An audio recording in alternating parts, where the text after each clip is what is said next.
स्वागत है आप सभी स्टूडेंट का जेएमबी स्टडी भारत में। तो आज हम स्टडी करते हैं अंगद सर के साथ कक्षा 9 की गणित के अध्याय 6 रेखा और कोण का। ये रेखा और कोण का भाग नंबर 9 है, जिसमें हम जानेंगे प्रश्नावली 6.2 के भाग 2 में प्रश्न क्रमांक 3, 4 और 5 का संपूर्ण हल। इससे पहले यदि आपने हमारे चैनल जेएमबी स्टडी भारत को सब्सक्राइब नहीं किया है तो प्लीज सब्सक्राइब कीजिए ताकि इसी प्रकार के सभी वीडियो आपको सबसे पहले मिल सके। तो आइए हम देखते हैं प्रश्न क्रमांक 3, 4, 5 क्या कहता है। तो प्रश्न नंबर 3 हमें दिया गया है आकृति 6.25 में यदि पी क्यू समानांतर है एस टी के और कोण पी क्यू आर बराबर 110 अंश है और कोण आर एस टी बराबर 130 अंश है तो कोण क्यू आर एस ज्ञात कीजिए। संकेत दिया गया है बिंदु आर से होकर एस टी के समानांतर एक रेखा खींचिए। यहां तो संकेत दिया गया है लेकिन प्रश्न पत्र में हो सकता है संकेत ना दिया हो। ठीक है, आकृति हमें दी गई है 6.25। ये दिया है एक रेखा पी क्यू है, दूसरी रेखा एस टी है, ये बिंदु आर दिया है, ये पी क्यू आर कोण दिया है 110 अंश और यहां से टी एस आर एंगल दिया है 130 अंश। ठीक है, तो इसमें जो दिया गया है पहले उसको लिख लेते हैं और जो हमें ज्ञात करना है उसको हम लिख लेते हैं। तो यहां हमें दिया गया है कि रेखा पी क्यू समानांतर है रेखा एस टी के और हमें एंगल दिया है कोण पी क्यू आर बराबर दिया है, एक पी क्यू आर बराबर दिया है 110 अंश, दूसरा कोण हमें दिया है आर एस टी या टी एस आर बराबर 130 अंश। हमें एंगल ज्ञात करना है क्यू आर एस, ये वाला कोण हमें फाइंड करना है। ठीक है, संकेत दिया था आर से होकर बिंदु एस टी के समानांतर एक रेखा खींचिए। बिंदु आर है, अगर यहां से एक हम रेखा ऐसी खींचेंगे समानांतर, डॉटेड डॉटेड कर लो ये और इस तरफ भी बढ़ा दो, तो ये क्या हो गई, एक समानांतर रेखा हो गई। पी क्यू के समानांतर भी हो गई और एस टी के समानांतर भी ये एक रेखा हो गई। आया समझ में हमारे पास। और इस रेखा का नाम हम क्या देते हैं, इस रेखा को नाम हम एक्स वाई दे देते हैं। ठीक है, तो हमने क्या किया, एक पी क्यू और एस टी के समानांतर रेखा बिंदु आर से होकर खींच दी, जिसको हमने नाम दे दिया एक्स और वाई नाम दिया गया। ठीक है, तो हमने क्या किया, रचना की, सर्वप्रथम बिंदु आर से होकर एक रेखा एक्स वाई रेखा को खींचा जो कि रेखा पी क्यू और रेखा एस टी के समानांतर है। ये हमें दिया गया था। अब आगे इसे हम सॉल्व करेंगे। ठीक है, अब क्योंकि हमें दिया गया था कि क्या दिया गया था, हमें दिया गया था कि ये रेखा पी क्यू समानांतर है एस टी के। क्या दिया गया था, ये रेखा पी क्यू समानांतर है एस टी के और संकेत में हमें क्या दिया था, संकेत में दिया था एस टी के समानांतर एक रेखा एक्स वाई खींची, तो ये हो गया एस टी समानांतर है रेखा एक्स वाई के। रेखा का ये डिनो इससे दर्शाते हैं रेखा को इस निशान से, तो यहां पे निशान लगा सकते हो आप। ठीक है, पी क्यू समानांतर है एस टी के और एस टी समानांतर है एक्स वाई के। तब हम क्या कर सकते हैं कि पी क्यू समानांतर होगी एक्स वाई के, इसीलिए पी क्यू रेखा समानांतर होगी एक्स वाई रेखा के। इतना तो समझ में आ गया।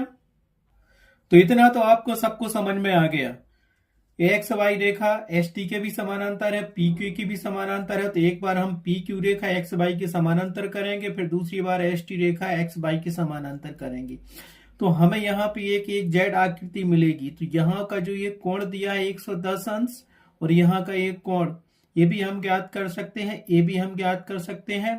और इसको जब ये रेखा लेंगे, पी क्यू रेखा लेंगे और एक्स वाई रेखा लेंगे, तो ये जो दिया ना ये रेखा क्यू आर, अगर इसको हम आगे बढ़ाएंगे ना तो ये एक त्रियक रेखा बन जाएगी। तो पी क्यू रेखा और एक्स वाई रेखा को एक त्रियक रेखा क्यू आर काटती है और जब एक त्रियक रेखा दो समांतर रेखाओं को काटती है तो उनके एक ही तरफ बने अंतःकोणों का योग कितना होता है, अंतःकोण क्या कहलाते हैं, संगत कोण कहलाते हैं। और इन संगत कोणों का मान कितना होता है, दोनों संगत कोणों का मान 180 अंश के बराबर होता है, तो ये वाला कोण Q और कोण R बराबर 180 अंश कर देंगे तो ये कोण मिल जाएगा हमें। फिर ऐसा इसमें करेंगे, रेखा एसटी समानांतर रेखा एक्स वाई के, तो एक कोण ये दिया है और एक कोण ये दिया है, एक ही तरफ बन रहा है, इसके लिए तिर्यक रेखा ये हो जाएगी आर एस, है ना। तो 180 अंश के बराबर कर देंगे तो ये कोण मिल जाएगा।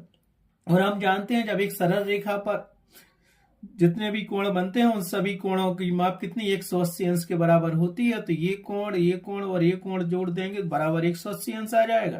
तो इन दोनों के मान रख देंगे और फिर ये निकाल लेंगे। हमें यही कोण ज्ञात करना है, फाइंड क्यू आर एस ज्ञात करना है। तो एक बार ये रेखा लेंगे पी क्यू और एक्स वाई समानांतर, इससे एक समीकरण बनाएंगे, एक इस कोण का मान निकालेंगे। फिर एक बार ये रेखा लेंगे एस टी और एक्स वाई दोनों समांतर रेखा लेंगे, ये तिर्यक रेखा होगी, इस कोण की वैल्यू फाइंड करेंगे, फिर हम इस कोण का मान निकालेंगे। आया समझ में? तो हम लेते हैं जब रेखा पी क्यू समानांतर है रेखा एक्स वाई के, तब इसके लिए तिर्यक रेखा हमारे पास क्यू आर या आर क्यू होगी। क्या होगी? Are Q. आर क्यू क्या है हमारे पास? यहां पर एक तिर्यक रेखा है, तिर्यक रेखा है। तब तो हम यहां रफ में समझते हैं, देखो डायग्राम यही बना हुआ है, ये रेखा पी क्यू है और ये रेखा एस टी है और ये रेखा एक्स वाई है। हमें ये वैल्यू फाइंड करनी है, ये वाला एंगल। इसको फाइंड करने के लिए हमें ये दो एंगल ज्ञात करने पड़ेंगे। तो हम एक बार में क्या करते हैं, एक रेखा पी क्यू ले लेते हैं जो रेखा एक्स वाई के समानांतर है, इससे हम इस कोण का मान निकालेंगे। देखो तो यहां के लिए रेखा पी क्यू और एक्स वाई रेखा के लिए तिर्यक रेखा मान लो ये बन गई क्यू आर। तो जब एक तिर्यक रेखा दो समांतर रेखाओं को काटती है तो उन समांतर रेखाओं में तिर्यक रेखा की एक ही तरफ बने ये दोनों कोणों का मान, ये दोनों क्या है? अंतःकोण है, एक ही तरफ बने हैं तिर्यक रेखा के, 180 अंश के बराबर होता है। और ये कोण कहलाते हैं दोनों संगत कोण, और दोनों संगत कोणों का मान 180 अंश के बराबर होता है। तो इसको हम क्या लिखेंगे? ये कोण तो ये मिल गया पी क्यू आर, देखो ये कोण पी क्यू आर प्लस कोण क्यू आर एक्स, कोण क्यू आर एक्स बराबर क्या होता है? संगत कोण, दोनों का मान 180 अंश के बराबर होगा, क्योंकि संगत कोणों का मान संपूरक कोण है, एक दूसरे के संपूरक कोण है। तो यहां से ये तो हमें मिल गया था 110 प्लस कोण हो गया हमारे पास क्यू आर एक्स बराबर 180 अंश कर लिया। तो यहां से हमें क्या मिलेगा? 180 अंश में से 110 घटेगा तो ये क्या मिल जाएगा? कोण ये मिल जाएगा हमें 70 डिग्री का मिल जाएगा, क्यू आर एक्स बराबर 70 डिग्री मिल गया। ये तो इस चीज के लिए हो गई, इस रेखा के लिए। अब हम लेंगे एक बार रेखा एस टी, उसके समानांतर एक्स वाई रेखा रख देंगे, तो ये वाला कोण और ये वाला कोण जोड़ देंगे, क्योंकि ये दोनों कोण एक तिर्यक रेखा, इसके लिए आर एस दी है। तो एक तिर्यक रेखा के एक ही तरफ बनने वाले अंतःकोण क्या कहलाते हैं? संपूरक कोण कहलाते हैं। और संपूरक कोण का मान 180 अंश के बराबर होता है। तो ये कोण क्या मिल जाएगा? यहां से हमें मिलेगा, देखो आर एस टी प्लस कोण एस आर बाई बराबर क्या मिल जाएगा? 180 अंश मिलेगा, हमें मिलेगा 180 अंश। यहां देख सकते 180 अंश मिल गया। तो ये आर एस टी एंगल कितना है? 130 डिग्री है। और यहां से मिल गया हमें एस आर बाई बराबर 180 अंश। तो एंगल ये वाला एंगल एस आर बाई हमें कितना मिलेगा? एस आर बाई बराबर 180 में से 130 गए तो ये 50 डिग्री आ गए, तो ये मिल जाएगा हमें 50 डिग्री मिल गए।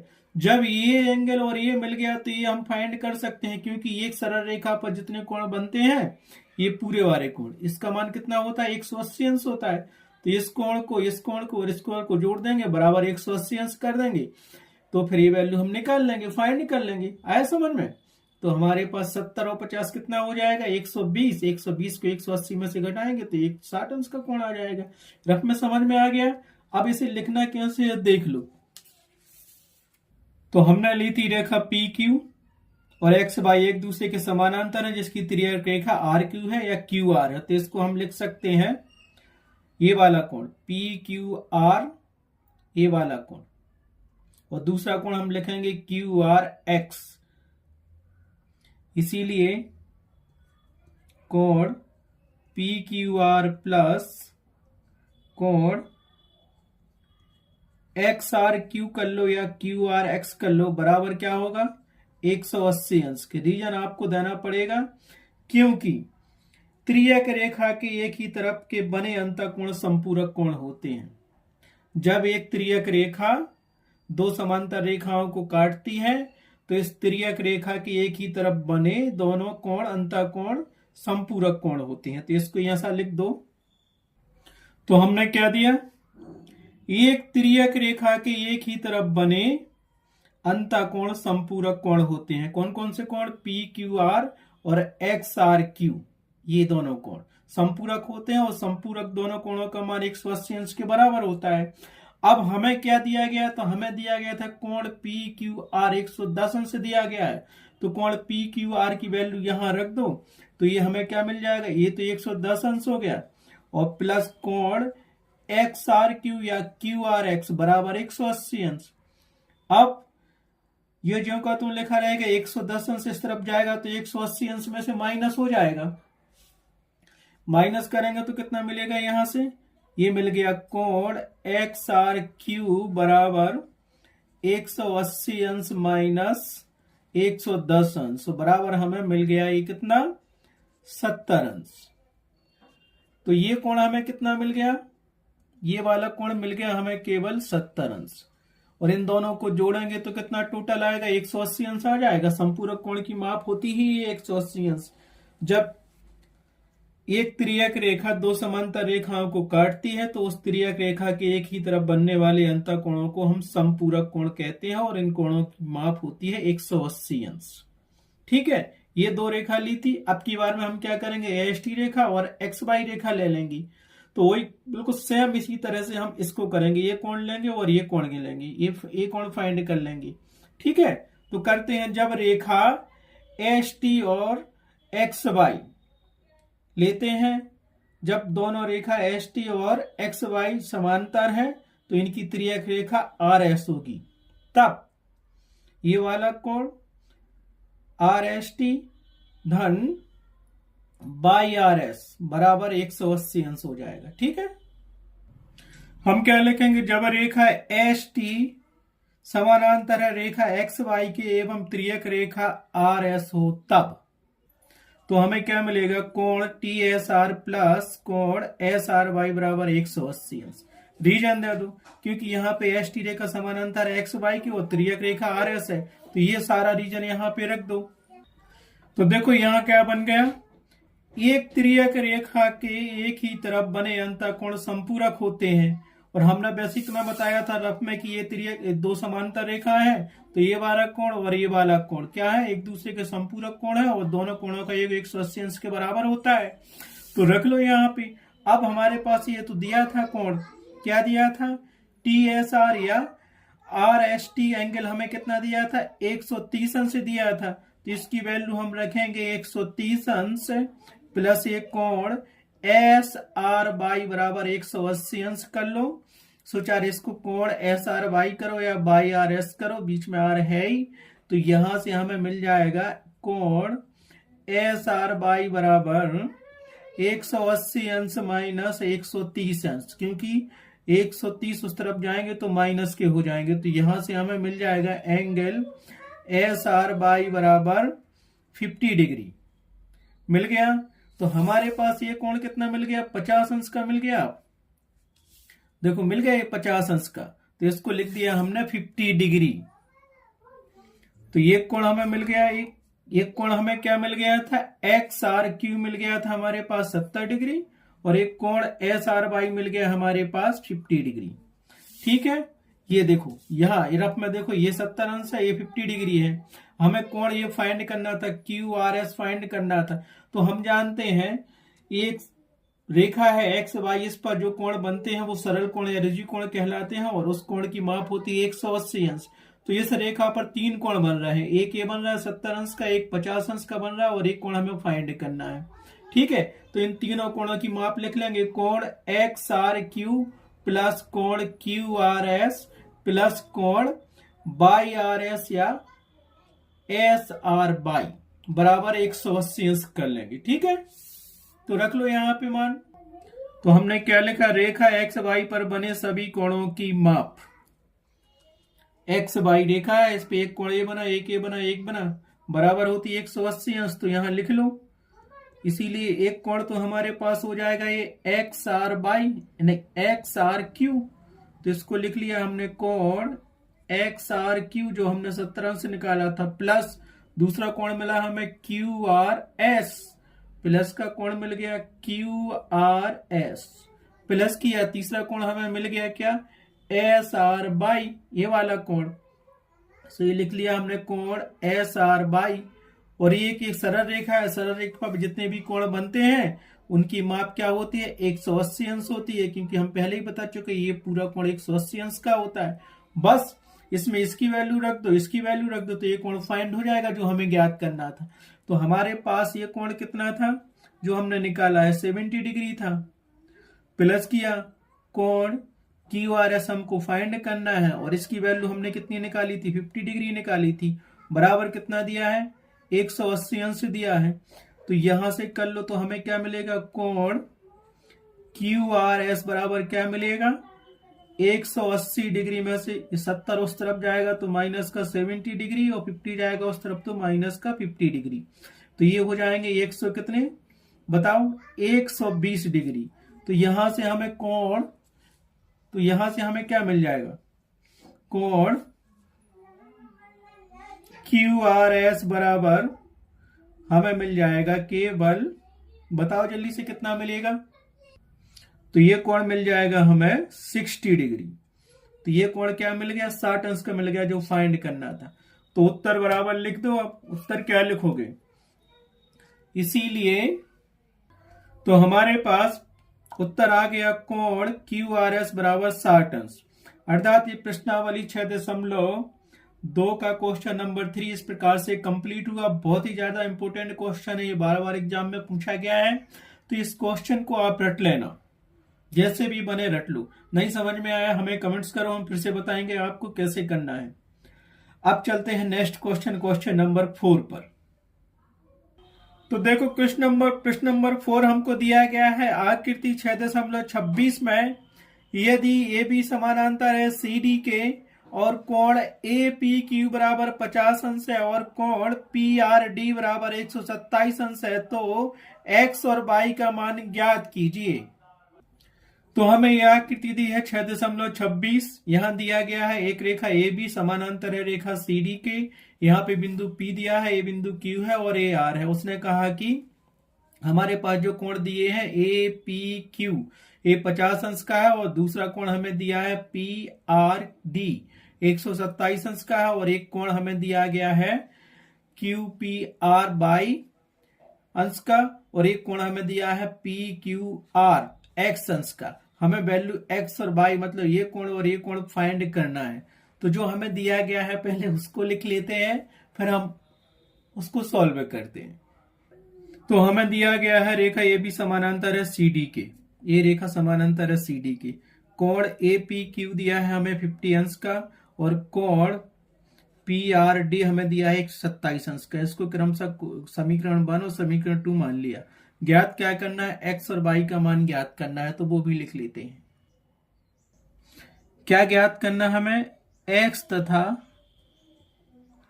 कोण एक्स तथा कोण वाई का मान ज्ञात करना है। ठीक है, तो इस सवाल को सॉल्व करने से पहले हम रफ पे समझ लेते हैं। मान लो कि ए बी और सी डी समानांतर रेखा है और इस पे एक त्रियक रेखा हमने पी क्यू बना ली, तो यहाँ पे ये जेड नुमा आकृति बन रही है। इसका मतलब होता है ये वाला कोण और ये वाला कोण क्या है, एकांतर अंतःकोण है, और एकांतर अंतःकोण आपस में क्या होते हैं, बराबर होते हैं। तो एक्स बराबर क्या हो जाएगा, 50 डिग्री। दूसरी बार क्या करेंगे, हमें ए एंगल निकालना है, तो उसके लिए हम क्या करेंगे, ये एंगल निकाल लेंगे। तो यहां से हम लेंगे क्या, ए वाला एंगल और ये वाला एंगल, और एक रेखा मान लेंगे, ये पूरी रेखा है सी डी, और इस पे हम रेखे के वाला कोण लगा देंगे, तो ये वाला एंगल और ये प्लस हो जाएगा 180 अंश के बराबर, तो ये हमें को मिल जाएगा। तो ये और ये मिल गया, और हमें जो फाइंड करना था वो फाइंड भी हो गया। एक्स और वाई के मान निकाल लेते, तो एक समबाहु त्रिभुज का योग कितना होता है, 180 अंश के बराबर होता है। तो x प्लस ए आ जाएगा। तो x की वैल्यू रख देंगे, इस एंगल का निकाल लेंगे तो y हमें मिल जाएगा। ठीक है, यहां हमें दिया गया है ये भी रेखा समानांतर है CD रेखा की, और यहां हम PQ को मान लेते हैं इसकी त्रियक रेखा। PQ एक त्रियक रेखा है। क्या है PQ? त्रियक रेखा है। तब हम क्या करेंगे यहां पे, देखो, इसीलिए तो यहां से क्या मिल जाएगा, अगर AB और CD समांतर रेखा है और PQ को हमने त्रियक रेखा मान ली, तो यहां पे कौन सा कोण बराबर होगा, APQ एंगल 50 डिग्री बराबर हो जाएगा कोण PQR के। क्योंकि यहाँ पे एक जड़नुमा आकृति बनी है, तो ये एक अंतर अंतःकोण आपस में क्या बराबर होते हैं, बराबर होंगे। यहाँ पे रीजन लिख देना, एक अंतर अंतःकोण से। क्या मिल गया, एक अंतर अंतःकोण से। अब हमें क्या दिया था, कोण AP की 50 डिग्री दिया था, और ये कोण दिया था PQR, क्या दिया है, PQRX दिया है। तो यहां वैल्यू रख दो, तो ये क्या मिल जाएगा, 50 डिग्री बराबर मिल जाएगा ये x की वैल्यू मिल गई, कोण PQRX। तो x का मान हमारे पास क्या मिल गया, उसको हम लिख सकते हैं क्या, ये इसको हम समीकरण 3 लिख लो, या इसको हम ऐसा भी लिखा रहने देते हैं जो कहते हो, उसमें क्या है आप लिख लो, या कोण PQR बराबर हमारे पास x था और x हमने कर लिया 50 डिग्री, इसको दे दो समीकरण नंबर 3। ठीक है, तो हमारे पास ये कोण मिल गया, ये कोण मिल गया, ये कोण है हमारे पास, ये कोण और फाइंड कर लेंगे, आराम से निकाल सकते हो तुम। अब यहां से देखेंगे हमें ये रेखा CD दी है और रेखा AB दी है। यहाँ पे अगर इस रेखे की हमें लगाना है, तो एक रेखा पर ये लंब डला हुआ है, यह प्रतिच्छेद कर रही है एक त्रियक रेखा PR। तो ये वाला कोण और ये वाला कोण ले लो यहां से, ये तो अपन 50 निकाल चुके हैं, 50 डिग्री का। तो ये कोण और ये कोण ले लो और 180 अंश के बराबर कर दो, क्योंकि रेखे के कोण की परिभाषा से हम क्या जानते हैं, ये दोनों कोण आपस में क्या होते हैं, 180 अंश के बराबर होते हैं। क्योंकि जब कोई रेखा हो उस पे ऐसा हो, तो ये कोण और ये कोण दोनों क्या होते हैं, 180 अंश के बराबर होते हैं। तो यहाँ पे यही दो कोण बन रहे हैं, एक ए और ए। तो यहाँ पे लिख लो कोण PRD प्लस कोण PRQ बराबर 180 अंश। रीजन क्या दोगे, रेखे एक में कोण से, या रेखे एक में कोण की परिभाषा से। तो यहां क्या लिख दिया हमने, कोण PRQ ये वाला कोण प्लस होगा कोण PRD के बराबर कर दिया 180 अंश। ये हो गया रेखे के एक में कोण। इसमें क्योंकि रेखे के कोण की परिभाषा हम आपको बता ही चुके हैं, अगर आपको याद नहीं है तो परिचय वाले वीडियो में जाके देख सकते हैं। ठीक है, तो हमारे पास कोण PRQ कितना दिया है और कोण PRD कितना है, और ये हमें ये दिया है, जो वैल्यू दिया है उसको रख दो। तो हमें कोण PRD दिया है समीकरण 2 से 127 अंश। तो यहां से हमें क्या मिलेगा, कोण PRQ प्लस 127 अंश बराबर मिल गया हमें 180 अंश। क्यों, रीजन हमें ये कोण दिया गया है PRD बराबर 127 डिग्री, ये दिया है, जिसको हमने समीकरण 2 माना है। ठीक है, तो यहां से हमें क्या मिलेगा, कोण PRQ बराबर मिल जाएगा 180 अंश माइनस 127 अंश। तो 180 में से 127 गए तो हमारे पास कितना बचेगा, तो हमारे पास एक कोण आ गया है, कोण PRQ बराबर 53 डिग्री। कौन सा कोण 53 आ गया, ए वाला कोण 53 आ गया, 53 डिग्री। ठीक है, आया समझ में। इसको समीकरण तुम 4 भी दे सकते हो। अब समीकरण 3 समीकरण 4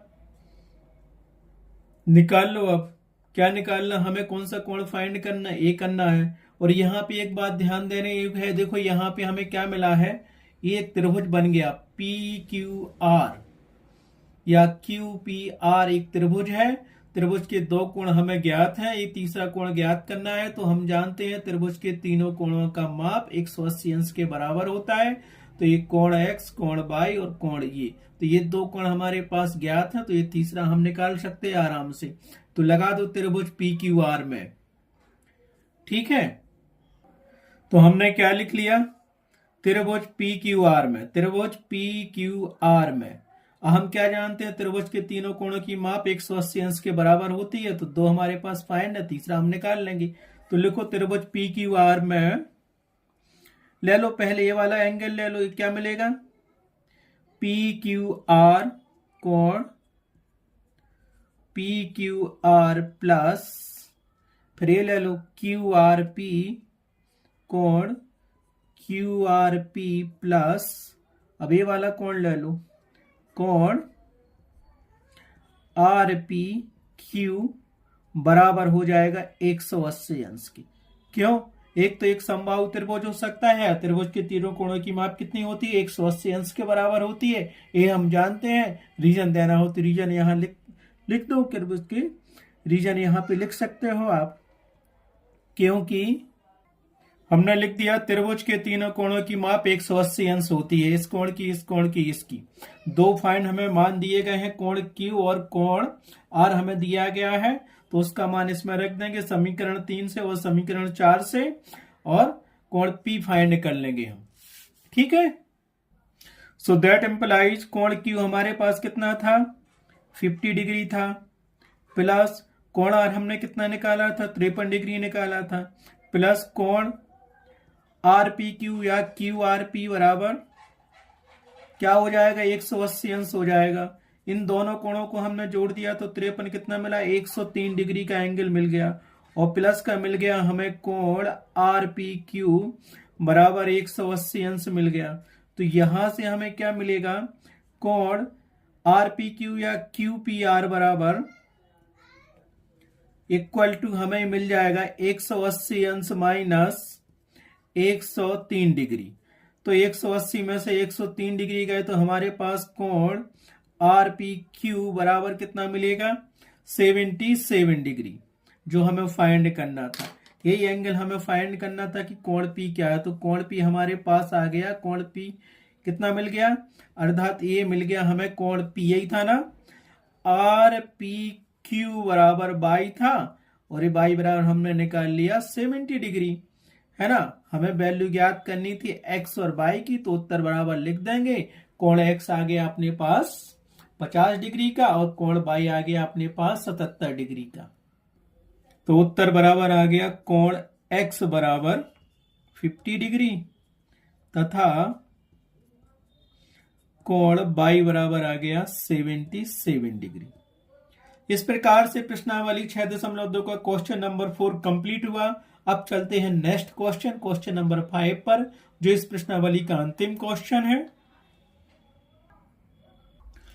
देखते हैं हम, पांचवा क्वेश्चन हमें दिया गया है, आकृति 6.27 में PQ और RS दो दर्पण दिए हैं जो एक दूसरे के समांतर रखे गए हैं। ये PQ और RS दो दर्पण हैं और एक दूसरे के समानांतर हैं।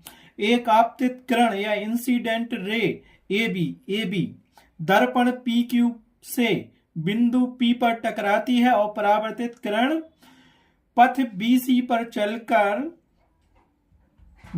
पर चलकर दर्पण RS से बिंदु C पर टकराती है तथा पुनः CD के अनुदिश परावर्तित हो जाती है। सिद्ध कीजिए कि AB समानांतर है CD के।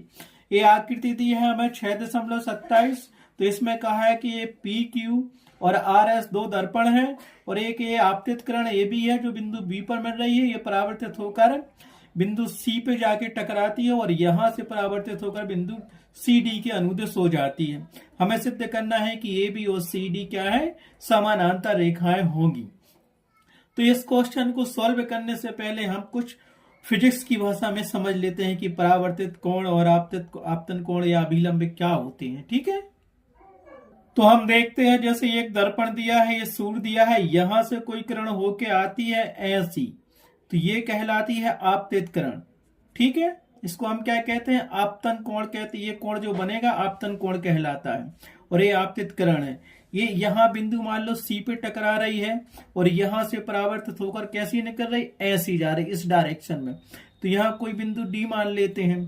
ठीक है, तो यहाँ पे जो बिंदु आपतित किरण इस बिंदु सी पर टकरा के बिंदु सी डी की तरफ जाती है, बिंदु डी की तरफ जाती है, तो यहाँ पे क्या होता है, एक अभिलंब अगर हम खींचते हैं तो ये अभिलंब को मान लो कोई अभिलंब टी है, तो ये अभिलंब बिंदु सी को दो समान पार्टों में क्या करता है, विभाजित करता है।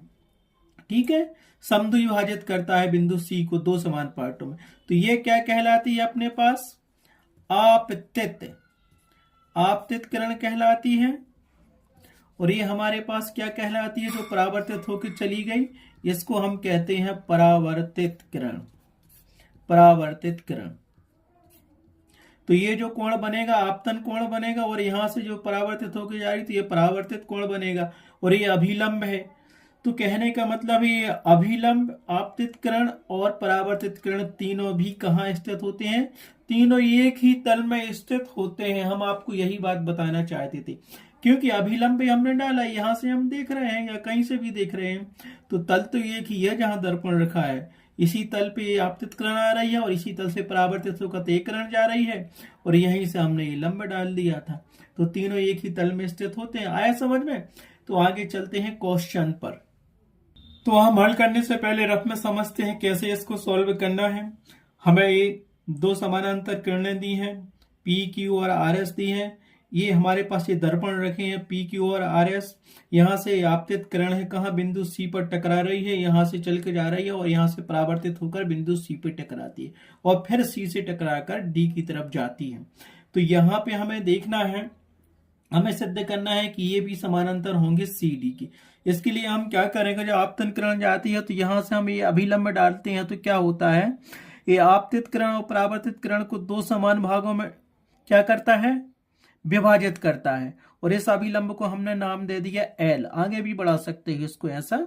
ठीक है, इसी प्रकार जब बिंदु सी पर एक किरण यहाँ परावर्तित होकर पड़ रही है, तो इस बिंदु सी के लिए तो आपतित है, लेकिन ये परावर्तित हो जाएगी। और इसी पे हम अगर ये लंब डालते हैं तो ये लंब कैसा जाएगा, ऐसा। तो इस लंब को हम एम मान लेते हैं, इसको हमने एल नाम दिया, इस वाले लंब को, इस बिंदु बी से जो लंब खींचा, इसको ये दो समान भागों में विभाजित कर रही है, आपतित किरण और परावर्तित किरण को, ये लंब। इसी प्रकार इस BC और CD को दो समान भागों में विभाजित कर रहा है ये लंब, अभिलंब M। क्योंकि हम जानते हैं कि आपतित किरण और परावर्तित किरण के बीच जो लंब डलता है वो आपतित किरण और परावर्तित किरण को समान भागों में विभाजित करता है। माना कि ये X में विभाजित कर रहा है, यहाँ पे X कोण बना है, तो दो भागों में करेगा तो X हो जाएगा, X हो जाएगा। और इसको मान लो कि ये भाग बाई है, ये बाई हो गया, ये बाई हो गया, दो समान भागों में डिवाइड करता ही है वो। तो हमें क्या करना है कि अभिलंब L और अभिलंब M क्या है, एक दूसरे के समानांतर होंगे। और यहाँ पे इन अभिलंबों में देखो, ये अभिलंब है और एक रेखा ऐसी बढ़ा दी, ये समझाने के लिए मैं बता रहा हूं, ऐसी बढ़ा दी तो ये तिर्यक रेखा हो जाएगी, अभिलंब L और अभिलंब M की तिर्यक रेखा हो जाएगी। और यहाँ पे एक जेड नुमा ये आकृति बन रही है, और जहां जेड नुमा आकृति बनती है वहां पे एकांतर अंतःकोण क्या होते हैं, आपस में बराबर होते हैं, तो x बराबर बाई हो जाएगा। और यहाँ पे क्या अभिलंब समद्विभाजित कर रहा है, तो 2x दिया है तो 2x बराबर 2y आ जाएंगे। इसका मतलब होगा हमारे पास जो कोण बनेगा ABC, ये वाला कोण, और कोण बनेगा ये BCD, आपस में क्या होंगे, जब एक कोण बराबर हो जाएंगे, बराबर होंगे, तो ये भी समानांतर होगा CD के एकांतर अंतःकोण के नियम से। ठीक है, अब हम उसको हल करते हैं। ठीक है, हमको दिया गया था ये दो दर्पण दिए हैं, PQ और RS दर्पण है। ये A बिंदु से ये आपतित किरण जा रही है, बिंदु B पे टकरा रही है, और B पे आप टकरा कर परावर्तित होकर बिंदु C की ओर मुड़ती है, और फिर C से टकराकर D की तरफ जाती है। तो बिंदु B के लिए ये तो ये आपतित किरण हो गई और ये परावर्तित किरण हो गई BC, ये भी आपतित किरण हो गई, BC परावर्तित किरण हो गई। इसी प्रकार बिंदु C के लिए BC आपतित किरण हो गई और CD एक परावर्तित किरण हो गई। ठीक है, अगर हम यहां से यहां तक लंब डालते हैं, मान लो कि ये लंब क्या है, L है, और यहां से ये लंब यहां डालते हैं, तो ये लंब क्या हो गया, M हो गया। तो L और M ये अभिलंब है, और दोनों अभिलंब क्या होते हैं, किसी भी, हमने फिजिक्स में पढ़ा है कि आपतित किरण और परावर्तित किरण के बीच जो अभिलंब होता है वो दोनों आपतित किरण और परावर्तित किरण को समान भागों में विभाजित करता है। तो माना कि ये x है यहाँ का कोण और ये x है, और इसको मान लिया ये अभिलंब इस कोण C को दो समान भागों में विभाजित कर रहा है, बाई और बाई को। ठीक है, अब समझ लिया कि BC है। अगर ये दो अभिलंब बन गए L और M, और इसको थोड़ा अगर हम ऐसा बढ़ा दें आगे पीछे तो ये तिर्यक रेखा बन जाएगी इन अभिलंबों के बीच में। तो हम क्या लिखेंगे अब, अभिलंब L और M समांतर होंगे जिसकी तिर्यक रेखा क्या होगी, BC होगी। तो ये लिख लेते हैं, क्यों, क्योंकि ये अभिलंब इस पूरे कोण को दो समान भागों में विभाजित कर रहा है, x और x में, और ये बिंदु C कोण को भी बाई और बाई भागों में विभाजित कर रहा है। तो हमने यहाँ क्या लिख लिया, PQRS दो दर्पण है, PQ समानांतर RSS के AB आपतित किरण है, BC परावर्तित किरण है, उसी प्रकार CD भी परावर्तित किरण है। इसके लिए कोण बिंदु C के लिए AB आपतित किरण हो जाएगी। ठीक है, यहाँ पे हमने दो अभिलंब L और M खींचे। हमें ज्ञात क्या करना, हमें सिद्ध करना है कि AB समानांतर होगा CD के, ये भी लिख लेते हैं। ठीक है, तो हमें क्या सिद्ध करना है कि AB समानांतर है CD के। अब हमने आपको बता दिया था कि अभिलंब M है जो कि आपतित किरण और परावर्तित किरण को दो समान भागों में बांट रहा है, माना कि x और x भाग में बांटता है। इसी प्रकार बिंदु C को भी एक अभिलंब से हमने बांटा दो समान भागों में, बाई और बाई में। ठीक है, तो हमने क्या किया कि अभिलंब L और M को एक तिर्यक रेखा BC काट रही है, इसको बढ़ा लो मान लो समझने के लिए। तो हमारे पास एक जेडनुमा आकृति बन गई, और जहां जेडनुमा आकृति बनती है तो ये वाला कोण और ये वाला कोण क्या कहलाते, एकांतर अंतर कोण कहलाते हैं, और एकांतर अंतर कोण आपस में बराबर होते हैं। तो x बराबर y होगा, तो ये 2x बराबर 2y हो जाएगा। ठीक है, तो यहां लिख लेते हैं। तो हमारे पास कोण BC बराबर होगा कोण BCD के, कोण ABC बराबर होगा कोण BCD के। ठीक, तो यहां क्या हुआ, अभिलंब L समानांतर है M के और BC एक तिर्यक रेखा हमने मान ली। तो ठीक है, अभिलंब क्या कर रहा है, बिंदु C को या बिंदु कोण को दो समान भागों में बांट रहा है, आपतित किरण और परावर्तित किरण को। तो यहां से क्या हो जाएगा, x बराबर बाई हो जाएगा, L M के समानांतर है। तो x पार्ट ए हो गया, x ये हो गया एंगल, तो दोनों एंगल हो गए। तो वहां से हमें क्या मिलेगा, 2x बराबर 2y। क्यों मिलेगा, क्योंकि ये दो समान भागों में समद्विभाजित कर रहा है कोण ABC को। सो 2x हो जाएगा। इसी प्रकार AB बिंदु कोण C को क्या कर रहा है, दो समान भागों में डिवाइड कर रहा है, अभिलंब M हो गया। तो इसको हम क्या लिख सकते हैं, कोण A2x को क्या लिखेंगे, हम लिख सकते हैं कोण ABC बराबर होगा कोण BCD। यहां पे जब हमने x लिखा था तो यहां आपको लिखना था एकांतर अंतःकोण, अंतःकोण से। अब परिभाषा आप देख लेना, परिचय वाले वीडियो में हमने बता दिया कि एकांतर अंतःकोण आपस में बराबर होते हैं, ये दोनों, ये वाला और ये वाला बराबर है, और ये अभिलंब दो समान भागों में बांट रहा है। तो 2x हो गया, 2x हो गया, और 2x हो गया तो ये पूरा कोण कितना बन गया हमारे पास 2x, ये पूरा कोण हमारे पास बन गया 2y। जब एक कोण B 2x है और एक कोण C 2x है 2y है, तो इसको हम लिख सकते हैं कोण ABC, और इसको लिख सकते हैं कोण C को कोण BCD। तो ये दोनों बराबर हो गए। जब ये दोनों बराबर हो गए, कोण आपस में बराबर हो गए, तो वो क्या होंगी, दोनों रेखाएं समानांतर होंगी। सो AB समानांतर होगी CD के एकांतर अंतःकोण के नियम से। तो ये क्या होगा, एकांतर अंतःकोण के नियम से AB समानांतर होगी CD के, और हमें यही सिद्ध करना था। सो इति सिद्धम लिख दो, इति सिद्धम, यही सिद्ध करना था, लिख लो, यही सिद्ध करना था। इस प्रकार प्रश्नावली 6.2 का लास्ट क्वेश्चन पार्ट में क्वेश्चन कंप्लीट हुआ। इस प्रकार से प्रश्न नंबर पांचवा हमारा कंप्लीट हुआ। ये प्रश्नावली 6.2 का लास्ट क्वेश्चन था, ये कंप्लीट हुआ। नेक्स्ट वीडियो में हम इसके कुछ इंपोर्टेंट प्रमेय और कुछ इंपोर्टेंट क्वेश्चन के बारे में चर्चा करेंगे। उसका इंपोर्टेंट क्वेश्चन और प्रमेय का एक ही वीडियो रहेगा। इस प्रकार हमारा अध्याय 6 रेखा और कोण कंप्लीट हुआ है। प्रश्नावली 6.2 में से क्वेश्चन नंबर पहला और क्वेश्चन नंबर 4 ज्यादा इंपोर्टेंट है, और उस सबसे ज्यादा इंपोर्टेंट है हमारा प्रमेय 6.1 और उसका एग्जाम्पल जो हम नेक्स्ट वीडियो बनाएंगे। उसमें आपको 6.1 प्रमेय भी करा देंगे और एक इंपोर्टेंट क्वेश्चन भी करा देंगे। बस इतना ही पढ़ना जितना हम करा रहे हैं। सारे वीडियो आपको देखना है, सारे कोण आपको याद रखना है, सारी रेखा आपको याद रखना है, तब जाके एक क्वेश्चन आप पर सॉल्व करते बनेंगे।